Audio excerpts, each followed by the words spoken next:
अस्सलाम वालेकुम नाज़रीन, जवेद इकबाल चीमा साहब मैनचेस्टर से हमारे साथ है। इस वक्त हमारी नशरियात आप टिकटॉक पे देख रहे हैं और साथ यूट्यूब की रिकॉर्डिंग हो रही है।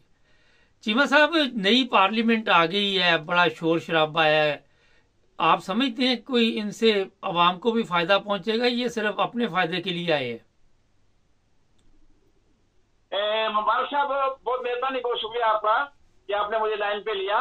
असल बात यह है कि ये लोगों को पता चलना चाहिए कि जवेद इकबाल चीमा 12 किताबों का मुसन्नफ है और उसका एक मोटो है कि वो इनकलाब इज ओनली सोशल और कंट्री। और जिस हिसाब से इन लोगों ने खोटे सिक्के, आप खोटे सिक्के जेब में डाल लो तो बाजार में चले जाओ या बड़ी मार्केट में चले जाओ, जो छोटी मार्केट में चले जाओ या चाहे कि खोखे पे चले जाओ, वो तो कोई भी नहीं लेगा ना। असल बात यह है कि उन खोटे सिक्कों को आप पेट्रोल से साफ कर लें, मट्टी के तेल से साफ कर लें, किसी और शाइनिंग उसको दे लें। जब चीज आपके जेब में है ही असली सिक्के है ही नहीं, है ही खोटे सिक्के, तो कोई भी मार्केट में वो खोटे सिक्के नहीं लेगा। ये सीधी सी बात है। इनसे कुछ भी नहीं होगा, सहूलतकार भी रोएंगे और इनको लाने वाले भी रोएंगे और इनको ये खुद भी रोएंगे, पछताएंगे, और जिन्होंने जो इनको लाए हैं वो भी रोएंगे। ये इनसे कुछ भी हासिल नहीं होगा। मुल्क का बेड़ागर्क करना था, वो कर रहे हैं, वो हो गया। चीमा साहब, आप जिस तरह बता रहे हैं कि इनसे कुछ नहीं होगा, ये वही सिक्के हैं जो बार बार पार्लियामेंट में पहुंचे हैं। वही आपके सामने स्पीकर आ गया, वही वजीर आजम आ गया, वही वजीर खजाना आ जाएगा, वही वजीर खारजा आ जाएगा। तो इसमें इंतखाबात करवाने वाला ड्रामा जरूरी था? हाँ, ये बात है आपकी ठीक है कि 50 अरब कौम का जाया किया है। इस 50 अरब के रुपए को जाया करना कोई जरूरी नहीं था।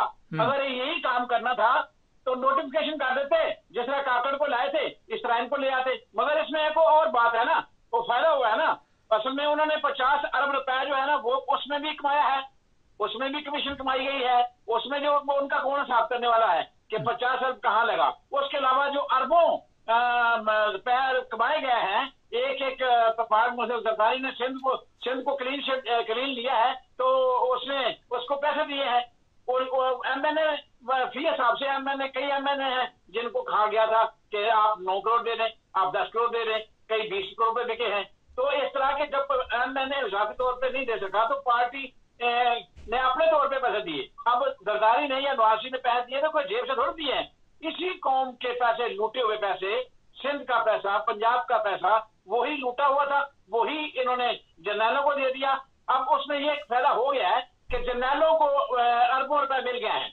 यानी अगर ना इलेक्शन करवाते तो अरबों रुपए का जो ट्रांजेक्शन थी उनके जानी थी वो ना जाती। 50 अरब रुपए वो भी चले गए, जो नुकसान हुआ है पाकिस्तान का हुकूमत का, तो ये भी चली गई। ये भी पाकिस्तान का पैसा था, ये भी हुकूमत पाकिस्तान का पैसा था। सिंध हुकूमत ने दिया है या पंजाब ने दिया है, पैसा तो पाकिस्तानी कौम का था। मगर वो क्योंकि लूटा हुआ था पैसा, कई सलाह फंड से लूटा हुआ था, कई दूसरे फंडों से लूटा हुआ था, जरदारी के पास था, उसने दे दिया। अब वो पैसा जर्नलों के पास कैसे आता है अगर वो इलेक्शन ना करवाते तो? पहली बात। दूसरी बात यह है कि लोगों, इंटरनेशनल लोगों की आंखों में धूल झोंकना था कि हमने इलेक्शन करवा लिए, उससे ये फायदा हासिल करना चाहते थे कि लोग कहेंगे ठीक है। मगर वो लोगों ने वो जूती की नोक पे रखा इलेक्शन को, और इनके वही जूतियां इनके सरों पे पड़ रही हैं। अब सहूलतकार भी पर हो रहे हैं और सब, मगर इन्हें शर्म नहीं आती। और ऐसे ऐसे लोग, आप ख्वाजा आजम को देख लें, इस तरह की मिसालें हैं कि जो कहते थे कि इनके अंदर ग्रेस नहीं है, ये ग्रेस नहीं है, इनके अंदर शर्म नहीं है, हया नहीं है। इन ऐसे ऐसे लोग पार्लियामेंट में वही लोग आ गए जो लोगों को ताना देते, और खुद जो है ना वो उसी बगैरती की सीट पे आके बैठ गए। शर्म नहीं। मैं हैरान हूं कि मैं समझता था कि शायद इनमें से कुछ लोग पार्लियामेंट आके हलफ नहीं उठाएंगे। वो कहेंगे यार लांत भेजो, हमारा जमीर जो है ना वो जिंदा है, मुर्दा नहीं है, हम हलफ नहीं उठाएंगे क्योंकि हमारा मैंडेट जेली है। मगर अफसोस मुझे कि एक भी इंसान गैरतमंद नहीं निकला। पार्लियामेंट में आए सारे के सारे बेजमीन, सारे के सारे ख्वाजा आजम की तरह बगैर निकले। इवन जरदारी, इवन नवाज शरीफ खुद और मैंडेट चोरी, यानी इतना कि वज़ीर आला जो बनी हुई है वो भी मैंडेट चोरी, यानी उसका भी कोई सीट नहीं है, और नवाज शरीफ की कोई सीट नहीं है। और उधर बैठा साइन कर रहा है असेंबली के अंदर। मैं समझता हूँ कि पता नहीं इनकी गैरत कहाँ चली गई, इनका जमीर कहाँ चला गया। इतने बगैरत मैं दुनिया में आज तक नहीं देखे जो बगैरती इन्होंने की है। बहरहाल आपका सवाल है कि ये चलेगी, ये नहीं चलेगी दुनिया के सामने, ये पहले भी। मगर एक बात है, ये नहीं चलेगी, ये तो हो गया सब कुछ। मगर एक बात तय है कि जो जनरल बाजवा ने आग लगाई थी इस मुल्क को तबाह करने के लिए, वो लगी हुई है, उसको बुझाया नहीं गया, उसके ऊपर पेट्रोल फेंका गया है कि इस मुल्क को बड़ा करने के लिए, तबाह करने के लिए ये सारा धंधा किया गया है और ये हो रहा है। मैं समझता हूं, मैं हैरान हूं अपने जर्नैल की सोच के ऊपर, अपने जर्नैल की अकल के ऊपर, कि वो, मैं समझता हूं इस बात को कि वो इंतहाई घटिया इंसान है जो शहर बानो डीएसपी को जो है ना वो पुलिस की जिसने बहुत ज्यादा बगैरती की उसको शाबाश दे रहा है। इसका मतलब है इसका जमीर भी मुर्दा है और इसका ये बगैरत पे है ये। और काजी, अब देखे ना, काजी भी बगैरत, हाफिज भी बगैरत और ये सिकंदर राजा ये भी बगैरत, यानी कि मुल्क को बेड़ागर करने के लिए ये तीनों ने मिल के बगैरती की है। और पैसे जो है ना चंद और भी जर्नैल है जिन्होंने खा लिए हैं, अब परवाह नहीं है। और लूटना है, तुम भी लूटो मैं भी लूटू, कोई किसी किस्म का किसी के पास कोई ना शर्म ना हया ना गैरत है, सिर्फ पैसा है, पैसा कमा रहे हैं। अब ये पैसा इनकी कितनी देर तक चलेगा, कहां से निकलेगा? आखिरकार अवाम ने तबाह होना है, अवाम की मुश्किलात में इजाफा होना है, अवाम का पैसा इन्होंने खाया है, अब मजीद अवाम पे बोझ पड़ेगा और फिर आखिर में अवाम निकलेगी। और अब जो अवाम निकलेगी ना, इंशाअल्लाह अपनी वजह से निकलेगी, अपने इनके करतूतों की वजह से निकलेगी। और जब बोझ नहीं उठा सकेगी घर का तो उसमें निकलना है, मजबूरी है। ये सिर्फ देखिए, पहले इनका एक मिशन था कि इमरान खान बाइकआउट करेगा, इन्होंने सारा जोर लगा लिया, सारे अचकंदे समाए, उसने किसी काम से बाइकआउट नहीं किया। ये चाहते थे वो बाइकआउट कर जाए और सुनिया हो जाए गलियां मिर्जा यार फिरे। वो काम इमरान खान ने इनको जो है तार दिया, इनको सारे सामने चित कर दिया। उसने बाइकआउट नहीं किया किसी काम का भी, ना पार्लियामेंट का ना इलेक्शन का। अब इनका दूसरा काम है कि ये किसी तरह जो है ना वो हंगामा हो, गोलियां चले, हम मार्शल लगाएं। तो मार्शल तो पहले ही लगा हुआ है और वो कौन को क्या डर है मार्शल का? तुम 70,000 मार्शल लगा लो, हम तो समझते हैं कि मुल्क में मार्शल लगा हुआ है। पहले भी नकवी की जगह पे मरियम ही हुकूमत कर रही थी, मरियम के हुक्म चल रहे थे।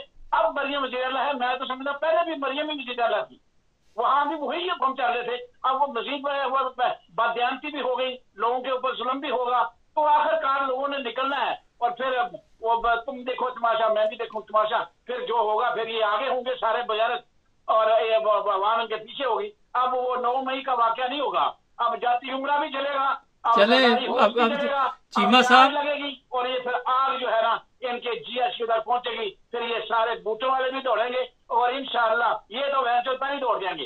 ये जरदारी वास्ते एक मिनट भी नहीं ठहरेंगे, मगर ये बाद में दौड़ेंगे। फिर इनका जो है ना ये अच्छा हुआ है कि मुल्क पाक साफ हो रहा है और एस्टेब्लिशमेंट की जो इन्वेस्टमेंट है या इंटरफेरेंस है ये पाकिस्तान के अंदर या मुकम्मल खत्म हो जाएगी या पाकिस्तान टुकड़े टुकड़े हो जाएगी।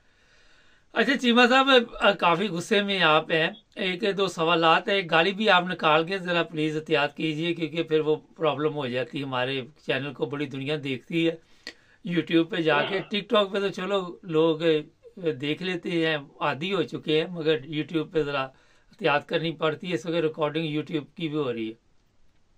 पहला मुख्तसर जरा जवाब दिए। पहला सवाल तो ये है, आपने कहा कि पूरी दुनिया के उन्होंने इलेक्शन का ये ड्रामा दिखाना था। सेनेट के 30 लोगों ने अमेरिकन सदर को खत लिखा है कि ये पाकिस्तान के इलेक्शन जो है वो साफ शफाफ नहीं है, इसकी तहकीक कराई जाए। तो इंटरनेशनल जो ममालिक है उनको तो मुतमिन नहीं कर सके ये। फिर देखिए ये बाल साहब एक दुख की बात है, इंटरनेशनल बात हम ना ही करें तो बेहतर है, क्योंकि असल में हमारी आंखों को जो है ना वो धोखा दिया जा रहा है सारा ये सारा। चाहे क्योंकि आप समझते हैं, मैं भी समझता हूँ कि हमारा दोस्त तो कोई है नहीं है पूरी दुनिया के अंदर, और लोगों ने तमाशा देखना था, लोगों ने इस मुल्क का बेड़ागर्क करना था। इंटरनेशनल लेवल पे पाकिस्तान को कौन पसंद करता है? पाकिस्तान को तबाह करना था। एक रजीम चेंज किया गया, हाँ, वो कोई ऐसे एक आदमी ने थोड़े किया था। ये सारी इंटरनेशनल लॉबी है, इंटरनेशनल सादर है। मैं इसको कहीं नहीं मानता कि कोई मुल्क जो है ना, या कोई यूरोपियन यूनियन या कोई तुम्हारा बड़ा दोस्त है और वो तुम्हारे हक में बोलेगा और फिर यहाँ अदल बदल हो जाएगी, नहीं। क्योंकि असल में इंटरनेशनल लेवल पे आपका दोस्त कोई नहीं है। सारे ही चाहते हैं कि पाकिस्तान का बेड़ा गर्क हो, और रजीम चेंज करवाया इसलिए गया था कि एब्सोल्यूट नॉट जो है ना, वो उनको दुख लगा था इस बात का। तो असल बात यह है कि इस मुल्क को तबाह करना था, चंद लोगों को इस्तेमाल करना था, वो इस्तेमाल हो गया। जनरल बाजवा इस्तेमाल हो गया, फौज इस्तेमाल हो गई, उसने अगर ब्यूरोक्रेसी को इस्तेमाल कर लिया, जजों को इस्तेमाल कर लिया, क्योंकि उनके हाथ में डंडा है, वो जिसको चाहे इस्तेमाल कर लें। तो जो जितना जुल्म उन्होंने करना था 2 साल में कर लिया, मजीद जुल्म होगा। और ये बात जो है ना, ये बिल्कुल इंटरनेशनल लेवल पे आपका कोई हामी नहीं है, कोई आपका दोस्त नहीं है। उन्होंने तो मिशन बनाया हुआ था इस पाकिस्तान को बड़ा करना, वो जनरल बाजवा के थ्रू करवा लिया। अब जो आया है कि उसी सबक को दोहरा रहा है और उसी लाइन पे चल रहा है। वो लाइन जो छोड़ के गया था, उस लाइन को ये आगे स्टैंड कर रहा है। इसने अपने पल्ले से मजीद जो जुल्म वाली ज्यादती वाली काम किया है, जो बाजवा जुल्म नहीं कर सका था पब्लिक के ऊपर, वो इसने किया है। चादर और चार दीवारी हो, इन्होंने क्या पूरी दुनिया के इंसानों को, क्या पूरी दुनिया के मुल्कों को चादर और चार दीवारी का नहीं पता चला? तो वहां बुनियादी इंसानी हकूक का पता नहीं चला? तो हम इस बात में कभी भी आंखें बंद न करें कि दुनिया तमाशा देख रही है, उसने तमाशा देखना है। वो किसी भी ना तहकीक करेंगे, ना तहकीक करवाएंगे, ना कुछ और करेंगे। वो तो मैं यहाँ तक के बस सोचता हूँ कि वो तो शायद चंद पैसे भी इस चोर को, हुकूमत को दे दें कि चलो इनके आगे वो हड्डी डालो, कुत्ते हैं, खाते रहेंगे, भौंकते रहेंगे, अल्लाह अल्लाह खैर सुना। उनको इससे कोई गर्ज नहीं है, कोई गर्ज नहीं है कि ये मुल्क की सालमियत के लिए बेहतर है कि वो अच्छा चीमा साहब, 2 सवालात और हैं, तहकीक करें। उन्हें कोई तहकीक नहीं करनी, कुछ नहीं होगा। अच्छा, 2 मुख्तसर सवालात है, जरा मुख्तसर जवाब दीजिएगा। पहला तो ये है कि आज रैली निकालने का प्रोग्राम था, तो पहले ही वहाँ पे ऐसी गाड़ियाँ पुलिस की पहुँच गई जिन्होंने लोगों को पकड़ना है। मरियम ने ऑर्डर कर दिया है कि कोई बंदा बच के ना जाए, इनको पकड़ो, मारो, जो मर्जी करो। आप समझती हैं कि इस तरह ये लोगों के दिलों में हुकूमत कर सकती हैं? देखिए, वो तो जालिम मशहूर है, वो तो घटिया औरत मशहूर है, वो तो नानी वीडियो वाली मशहूर है। उसने तो पहले भी 2 साल उसी ने जुल्म करवाए हैं, वो जुल्म करेगी, मजीद करेगी। मगर एक बात तय है मुबारक साहब, इस तरह कुछ नहीं होगा, इस तरह कुछ नहीं होगा। मैं ये भी मानने को तैयार नहीं हूं कि लाहौर कर लो या सियालकोट कर लो, इस तरह कुछ नहीं होगा। होगा जब पूरा पाकिस्तान बंद होगा, पूरा पाकिस्तान यकजू होकर सड़कों पे आएगा, फिर ये टैंक चलाएं, गोलियां चलाएं, फिर और बात है। इस तरह मोहल्लों के अंदर, इस तरह एक एक शहर के अंदर ये कंट्रोल कर लेंगे कि इस तरह ये मारेंगे, लोगों को पकड़ेंगे, अंदर करेंगे, फिर जुल्म और ज्यादतियां होंगी, फिर 4 दिन खामोशी होगी। तो इससे बेहतर था कि पूरे पाकिस्तान को ब्लॉक कर दिया जाए, पूरे पाकिस्तान को कंट्रोल करके जो है ना वो अच्छा, दूसरा सवाल ये है चीमा साहब, ठीक नहीं है। चले दूसरा सवाल मेरा ये है जो बड़ा अहम है कि इमरान खान को बार बार मैसेज दिया जा रहा है कि अगर आपने हमारी बात ना मानी तो आपको जान से नुकसान पहुंचाया जा सकता है। आप समझते हैं कि ये लोग इस हद तक पहुंच जाएंगे? मुबारक साहब करने को ये हर काम पहले भी कर चुके हैं, पहले भी इन्होंने कोई कसर नहीं छोड़ी उसको मारने की या उसको हर तरह जलील करने की, कोई कसर नहीं छोड़ी। इनकी तरफ से किसी किस्म की कोई रियायत 2 साल के अंदर नहीं की गई। इन्होंने अपनी पूरी कोशिश कर ली है। असल बात यह है कि एक वहदहू ला शरीक है, अल्लाह हक है। अल्लाह क्या चाह रहा है? इनकी प्लानिंग तो पहले दिन से उसको मारने की थी, पहले दिन से गोलियां चला रहे हैं। आज कोई नई बात नहीं है कि उसको मंजूर मजूर। ये शरीफ खानदान की ख्वाहिश थी और इसी ख्वाहिश पे लंदन प्लान बना था कि इसको हमारे रास्ते से हटा दो, क्योंकि उन्हें पता है कि जब तक ये जिंदा है हमारी दाल नहीं गलेगी। तो इसके लिए किसी भी इंटरनेशनल लेवल पे इनको कोई कुछ नहीं कहा जाएगा। बेशक उसको मार दे, मगर उसको बचाने वाला अल्लाह है। आज तक जो बचा रहा है अल्लाह ने बचाया है, किसी और बंदे ने, डर्टी हैरी ने वगैरह नहीं बचाया। इनकी प्लानिंग मुकम्मल है, ये करेंगे, ये अपना पूरा जोर लगाएंगे, मगर वो बचाने वाली ताकत अल्लाह की है। और मारने वाली भी ताकत अल्लाह की है, वही बचाता है, वही जो है ना उसने ही बचाना है, पहले भी उसने बचाया, अब भी ये जो मर्जी कर ले। अच्छा चीमा साहब, आखिरी सवाल, ये नवाज शरीफ का मुस्तकबिल क्या है? अब ये क्या करेगा? देखें, ये लोग पुराने जमाने के जो तख्त के पुजारी होते थे ना, हवस के, शैतानियत, फरौनियत, नमरूनियत इनके अंदर बहुत कर चुकी है। ये चाहते हैं, ये शरीफ खानदान चाहते हैं कि पंजाब की रियासत, पंजाब को पाकिस्तान टुकड़े हो जाए, सिंध जरदारी को दे दिया जाए और पंजाब के ऊपर हुकूमत हमारी इस तरह हो जाए जिस तरह सऊदिया की हुकूमत है। ये सऊदिया में रहे हैं, इनकी जहनीत ये है कि सऊदिया हुकूमत की तरह हमें, हमारी जो है ना सलामियां, हमारी फैमिली, हमारा खानदान पूछ दर पूछ इसमें हुकूमत करे। ये उनकी ख्वाहिश है, बड़ी पुरानी ख्वाहिश है पंजाब के ऊपर हुकूमत करने की, और उसके लिए वो पूरा तगदो कर रहे हैं। अब नक्शा एक उन्होंने बनाया हुआ है, एक मेरे अल्लाह ने बनाया हुआ होगा, वही जो मेरा अल्लाह चाहे। बहुत शुक्रिया। अगर पाकिस्तान के टुकड़े करने होने हैं, अल्लाह यही चाहता है तो हो जाएंगे, कि इन्होंने कोई कसर नहीं छोड़ी। इन्होंने, मेरे सहूलतकारों ने, मेरे मुल्क के लीडरों ने कोई कसर नहीं छोड़ी मुल्क के टुकड़े टुकड़े करने में। अब बचाने वाला अल्लाह है, अब देखो क्या होता है। बहुत शुक्रिया चीमा साहब का।